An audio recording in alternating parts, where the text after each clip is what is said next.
Hello Capricorn, Sun, Moon, Rising, and Venus signs. Kamusta kayo? Sana po ay nasa mabuti kayong kalagayan. Welcome back po sa Star Tarot. At kung bago kayo dito, welcome din po kayo. Please subscribe, like, share my videos, and leave me a comment kung nakaresonate po kayo. Thank you. So, first message po ninyo, we have evidence. Ayan, baka kayo ay investigador, no? Kayo ng trabaho ninyo, detective, investigator, yung ganon. At naghahanap kayo ng ebidensya sa ngayon, naghahanap kayo ng proof, no? Papatunayan ninyo dito yung isang sitwasyon, ano? Na yun ay kung ano man na ang kailangan ninyong ipaglaban dito or patunayan. So, hinahanapan nyo yan ngayon ng proof.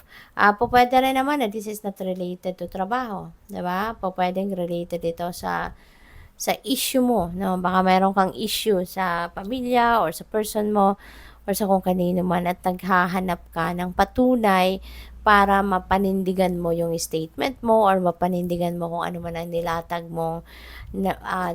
mong impormasyon, no? So, what else? We have saving. Napakaganda kasi siguro you are saving money for your future. You're saving money for your old age. Yung ganon, ano?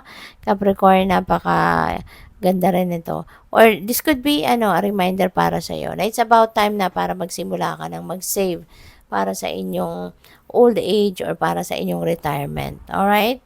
So, what else? We have goal. Ayan. So, maaaring ito yung goal ninyo. Makapag-ipon kayo for your retirement. 'Di ba? Makapag-ipon kayo ng panggastos ninyo sa trabaho, panggastos ninyo sa sarili ninyo or sa pamilya ninyo for the future. Yung ganon.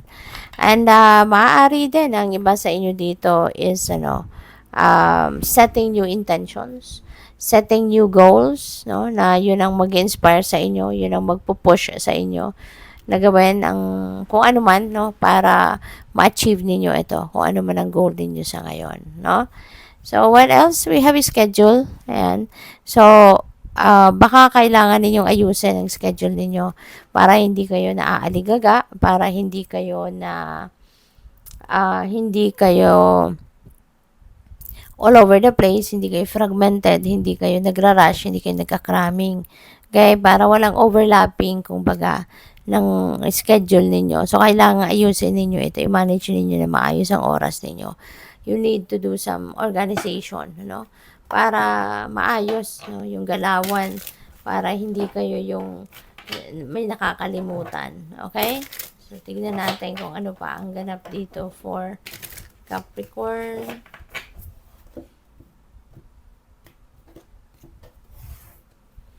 So, we have justice. Ayan. So, when there is justice card, no, coming in, this signifies a win. This signifies a win sa kung anong pinaglalaban mo. Whether sa korte yan or sa kahit anumang institusyon, kung na pinaglalaban mo, gusto mong makuha, you feel like you deserve it, so yun ang ipaglalaban mo and you're going to win. Makukuha mo yan, no? Kung ano yung deserve mo, makukuha mo sa ngayon. Justice will be served sa iyo din sa ngayon. Kaya, napakaganda. This is also the time, na magkakaroon ka na ng linaw. This is the time that you are going to have that clarity. You will have that, kumbaga, transparency. Pwede na yung ebidensya na to is related to this energy. 'Di ba? Na with that evidence na hinahanap ninyo, yun ang magkakaroon na. Yun ang magbibigay linaw sa lahat, no, sa inyong sitwasyon. Kaya, good luck sa iyo. What else? We have the full energy. There is a new beginning, happening in your life. Mayroong bagong simula, bagong chapter in your life na sisimulan ninyo sa ngayon. Meron kayong bagong kaganapan, that you're going to embrace at this time. So, whatever this is something na parang i-explore mo kasi this is something new, or this is something na susubukan mo sa ngayon, no? Lalabas ka na sa comfort zone mo and susubukan mo kung ano man ang bagay na ito or kung ano man yung endeavor or venture na ito, Pwede rin na relationship yan, diba? Bagong yugto na relationship or totally bagong relationship na sisimulan ninyo. Maaari din na mag-explore ka dyan, diba? Travel also, very imminent. for some of you. So, we have 3 of cups. Ayan. So, meron ditong celebration na magaganap for some of you. Baka merong ano dito, merong may birthday, merong may kasalan, or yung panalo, 'di ba? Yung winning na makukuha ninyo rito sa kung ano man ang inyong pinaglalaban diyan. Baka yan ang i-celebrate ninyo kasi baka nga mananalo na kayo, 'di ba?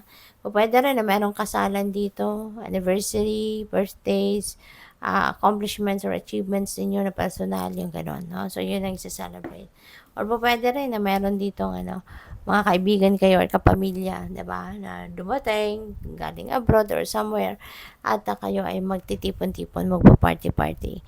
So we have 5 of Pentacles, no? So ang iba sa inyo dito maaaring nagkakaproblema sa pera. Po pwedeng merong financial hardship, no? Baka merong mga bills na bayaran, mga maaring merong mga financial obligations, eskwelahan, baka tuition fee, may mga ganon, no, na kailangan tugunan. So, pero wala, no? It's either walang budget or kulang ang budget pa, yung ganon. Pero, huwag kayong mag-alala, okay? There will be breakthrough, no? Kung ano, hindi natutulog ang Diyos, di ba? God never sleeps. Alam niya kung anong kailangan natin. Alam niya kung kailan natin ito kailangan, okay? Kaya kailangan ano kayo, magtiwala lang kayo sa Panginoon, magtiwala kayo sa kanyang plano, at lagi lang kayo magdadasal and always hope for the best possible outcome. And reach out to someone, no? Kung kailangan nyo na to, reach out to someone kasi for sure there will be someone na pwedeng magpahiram sa'yo, pwedeng magpa-loan sa'yo, or pwedeng tutulong sa'yo. Okay? So, good luck sa'yo. Thank you for watching. Love and light. Namaste.